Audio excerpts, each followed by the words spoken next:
Bonjour Marine Prieur. Bonjour Pascal. Je suis ravie, nous sommes dans les chroniques de Nanao et on est ravis de t'interviewer. On est ici au sein de la MET, la Maison de l'Entrepreneuriat et des Transitions.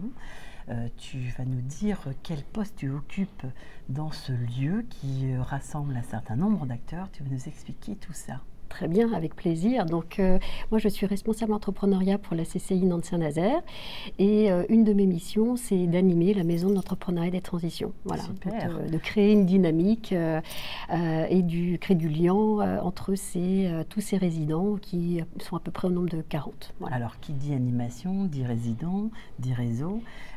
J'imagine que on est revenu dans un lieu, on est venu dans un lieu s'installer, c'est les anciens locaux de la BPGO. Ce beau bâtiment, pour ceux qui ne sont pas, en tout cas ceux qui sont de Nantes, c'est le beau bâtiment tout en verre autonome que l'on voit lorsqu'on est sur le périph' de Saint-Herblain. Et ceux qui n'y sont pas, qui ne sont pas du tout de notre belle région, eh bien on est à côté de Nantes, sur la métropole nantaise. Tout à fait. On a changé de dimension. Hein. Yann Trichard, le président de la CCI, a souhaité, il y a quelques années, quasiment dès le début de son mandat, de pouvoir rassembler au sein d'un même lieu les structures qui vont pouvoir accompagner, aider l'entreprise tout au long de sa vie, hein, depuis toute la genèse, depuis le début, dès la naissance du projet jusqu'à la fin, sa cession, en n'oubliant pas bien sûr les entreprises en difficulté. Alors une CCI peut faire énormément de choses, mais on sait que on va plus loin quand on rassemble tout cet écosystème. Et depuis toujours, en fait, on travaille avec cet écosystème et pouvoir ouvrir un lieu de cette dimension-là, comme tu l'as dit, hein, 12 000 mètres carrés, ça fait de l'espace. Hein. Je me demande si ailleurs en France, on a ce type, en ayant cette nomenclature d'avoir la CCI qui, on sait, les missions, puisque c'est des missions dotées de l'État aussi, d'accompagner cette création, la reprise, le développement, les entreprises évidemment aussi en difficulté, d'aider à aussi ce développement économique du territoire. Dans cette dimension, effectivement, j'en ai pas connaissance. Ce soir, on va s'attacher, comme le faisait par exemple la maison de la création-transmission à Nantes, hein, sur les quais. On s'attachait à la partie avant la création ou la reprise d'entreprise. Là, on est vraiment sur toutes les étapes de la vie d'une entreprise. Et surtout, on est capable de rassembler une grande majorité des associations, des acteurs, hein, de cet écosystème-là, et de le continuer. Hein, j'ai envie de dire qu'on s'inscrit dans la continuité, de continuer à ce qu'elles travaillent ensemble. Génial. D'où l'importance aussi de ce rôle d'animation pour que ceux qui ne se connaissaient pas encore ensemble se rencontrent et au bénéfice de l'entrepreneuriat, de l'économie locale. Du territoire.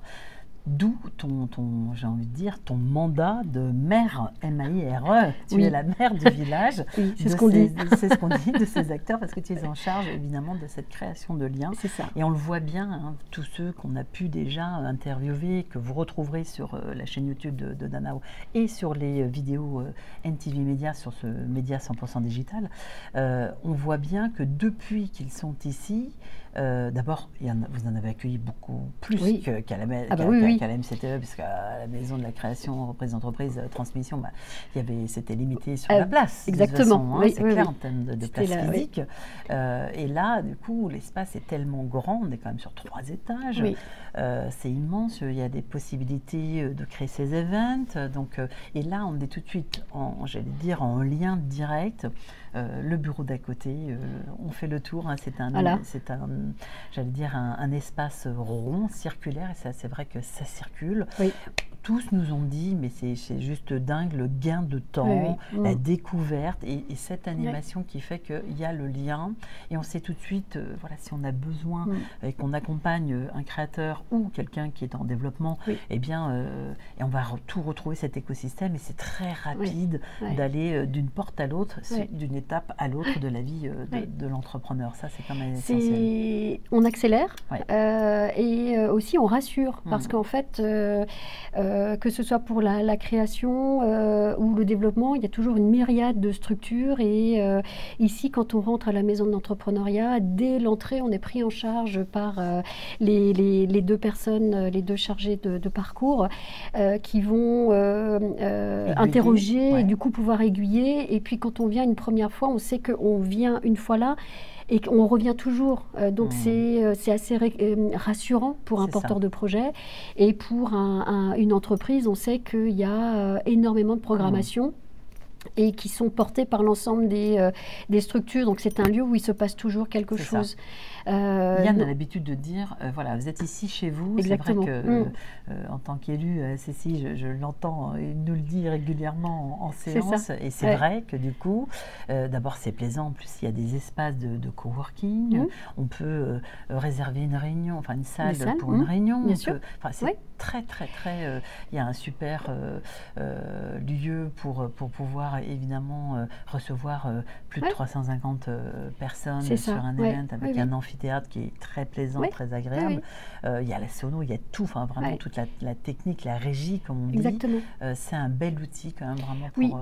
Et c'est en ça qu'il est exceptionnel. Tu parlais tout à l'heure, est-ce que ça n'existe pas Non, je ne crois pas, parce que c'est un lieu vraiment hybride où c'est plusieurs plusieurs acteurs qui évoluent dans cet écosystème, mais on a des associations d'appui à l'entrepreneuriat. Il y a des entreprises qui sont hébergées ici, avec différentes typologies. Certaines sont effectivement hébergées dans un espace de flex office coworking, et d'autres ont leur bureau clairement ici. À l'année, tout à fait. Et aussi, c'est un lieu d'événement où, avec une typologie d'espace qui permet de s'adapter à tous les besoins de la petite salle de 4 personnes à l'amphi de plus de 360 places, avec un agora aussi qui est qui est grand et dans lequel on peut accueillir des événements. Donc, j'ai envie de dire qu'on a presque tout en fait ici. Et par contre, tu parlais de village, mais moi j'aime bien dire qu'on n'est pas le village gaulois. On travaille aussi avec les autres lieux, que ce soit sur notre métropole et pas que, parce qu'il existe aussi d'autres maisons de plus petite taille, mais il en existe à Saint-Nazaire. On a aussi la maison à Saint-Nazaire. On a aussi l'incubateur à 10 minutes d'ici qui peut aussi être un complément quand on recherche des bureaux. Donc, je te parlais des deux personnes qui accueillent le public ici. Elles connaissent aussi ça, elles sont capables aussi de renvoyer vers des structures qui sont peut-être plus adaptées ou des lieux plus adaptés, par exemple, plus adaptés pour des projets ou une entreprise qui dépend de l'économie sociale et solidaire, avec les écosolis. Si on a des projets où il y a besoin d'un accompagnement plus profond parce que c'est quelque chose dans la tech ou l'innovation, là on va renvoyer vers Atlampol, la cantine numérique. On travaille avec cet écosystème. Moi je vois souvent cette maison d'entrepreneuriat comme le vaisseau amiral, en fait un hub, un hub où est le vaisseau amiral et qui va pouvoir autant que possible renvoyer parce qu'on n'a pas la prétention d'avoir la réponse, mais en tout cas on parle de guichet unique. Alors c'est souvent l'arlésienne, mais on s'en rapproche. Tout à fait. Et puis c'est que le début de l'histoire. Tout à fait. Marine, moi il y a quelque chose aussi sur lequel je voulais t'interviewer parce que tu es certes responsable donc au sein de la CCI Nantes-Saint-Nazaire de la création, reprise et de l'animation de cet écosystème, et tu aussi pilotes avec Hélène Dubernay, donc une autre chef d'entreprise élue de la CCI, tu pilotes un groupe bien particulier qui s'appelle les Entreprenelles. Oui, alors on le garde bien pour nous, ce nom de code, mais les Entreprenelles, ça nous permet de... en fait, dans la mandature, le programme de mandature de Yann Trichard, il y a un axe très fort sur le développement de l'entrepreneuriat des femmes. Donc, cette mission a été confiée à la commission entrepreneuriat. Jusqu'ici, tout est logique. Avec Hélène Dubernay, qui est vice-présidente de la CCI et donc en charge, elle pilote cette commission. On a rassemblé, on s'est dit, qu'est-ce qu'on peut faire pour développer l'entrepreneuriat des femmes? Nous, notre position, c'est pas de refaire des choses qui se font très bien. La CPME a chef d'entreprise, d'entreprise. Le MEDEF a aussi une commission sur ce sujet-là. Il y a tout un femme du MEDEF. Il y a tout un tas de réseaux qui font des événements ou qui agissent au quotidien. On s'est dit, on va les rassembler, on va voir ce qu'elles font. Et là où il y a, pardonne-moi l'expression, des trous dans la raquette, on verra si on peut pas ensemble faire les choses. Parce que là, on se positionne, nous, en tant que CCI, comme un fédérateur, en fait, et peut-être un accélérateur aussi des choses et de mise en lumière de ce qui se fait bien sur le territoire. Et puis là, il y a des choses qui se préparent pour début d'année prochaine, mais les réseaux ont envie de travailler ensemble. Et ce qu'on a déjà produit, c'est ensemble, on souhaite accélérer sur la sensibilisation des jeunes, garçons et filles, sur le fait que les femmes peuvent entreprendre. Et donc, on va planter des graines à ce niveau-là.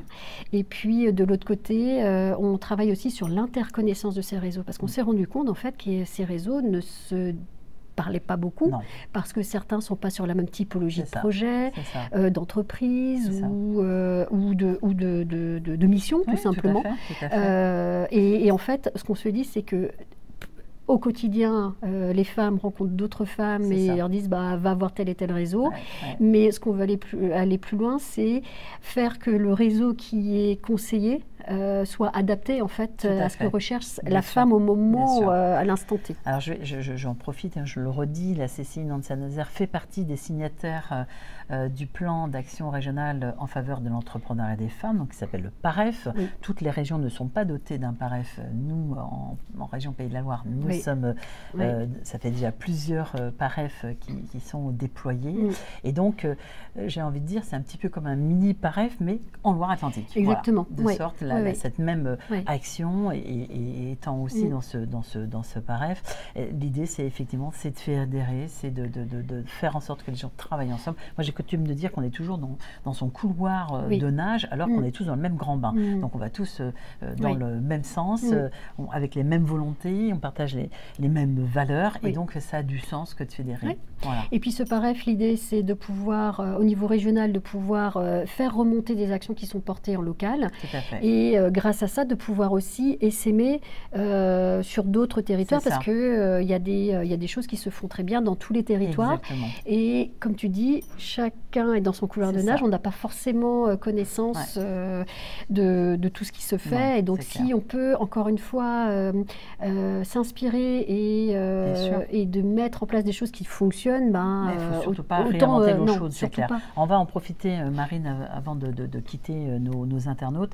Rappeler effectivement donc, la CCI Nantes-Saint-Nazaire et ce groupe donc, de réseaux qui accompagnent, qui soutiennent, qui aident au quotidien des femmes entrepreneurs. Il y a donc ce PAREF, et ce PAREF, il est, j'allais dire, piloté, doté et financé et soutenu sur chaque territoire de France et de Navarre par l'État et BPI France. Ici, sur notre région, c'est l'État, BPI France. Sur d'autres régions, il y a l'État, BPI France et des régions. Voilà. En tous les cas, je tenais à le redire parce que c'est une vraie volonté politique de ne pas couper. Pour le moment, on n'a pas de coupe franche là-dessus. BPI et l'État sont toujours fer de lance pour nous les femmes. En tous les cas, merci pour cette interview. Merci à toi. On se retrouve, les amis, très rapidement sur la chaîne YouTube déjà de Nana, sur les réseaux sociaux où nous allons partager cette vidéo. Et puis, bien sûr, vous les retrouvez sur le média 100% digital NTV Média. À bientôt. Au revoir. Merci. Merci Pascal.